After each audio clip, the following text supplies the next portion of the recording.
জগদ্ধাত্রীয়া প্রভু, যিনি সারস্বত গৌড়ীয় সংঘের জয়েন্ট সেক্রেটারি এবং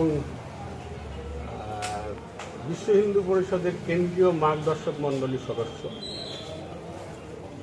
তাকে কোর্টে পেশ করা হয়েছে। কালকে দুপুরবেলা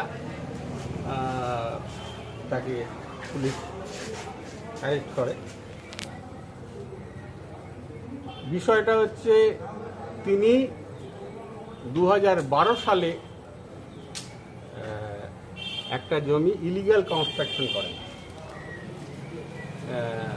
সেই জায়গা থেকে তার বিরুদ্ধে 420, 465, 66, 67, 68, 69, 70, 71 এইসব সেকশনে গতকালই 12 বছর পরে গতকাল এফআইআর হয়, গতকালই পুলিশ অ্যারেস্ট করে এবং আজকে কোর্টে পুলিশ করে।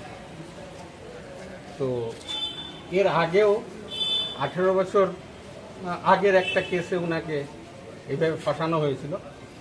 তো এখানেও 12 বছর আগেকার একটা অভিযোগে আজকে কোর্টে গতকাল অভিযোগ থানায় গতকাল এফআইআর হয়েছে এবং আজকে কোর্টে পেশ করা হয়েছে।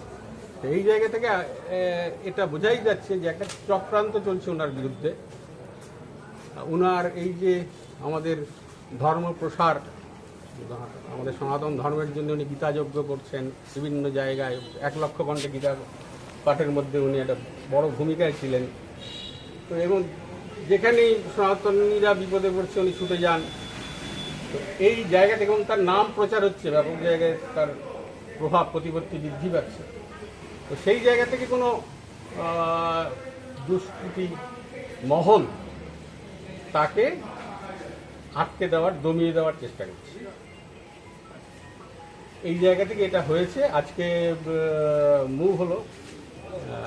তো শুনতে পারছি যে 5 দিনের পিসি দিয়েছে, 10 দিনের পিসি চেয়েছিল, 5 দিনের পিসি দেওয়া হয়েছে।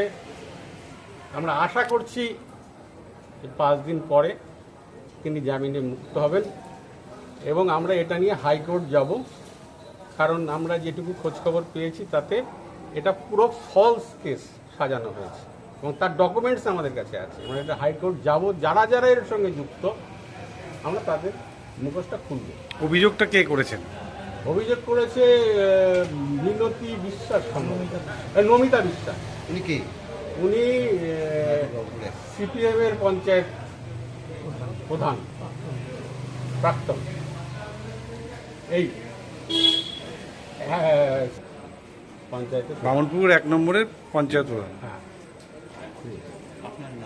আমার নাম শ্রুতিশেখর গোস্বামী। আমি বিশ্ব হিন্দু পরিষদের মধ্যবঙ্গ প্রান্ত সভাপতি। মধ্যবঙ্গ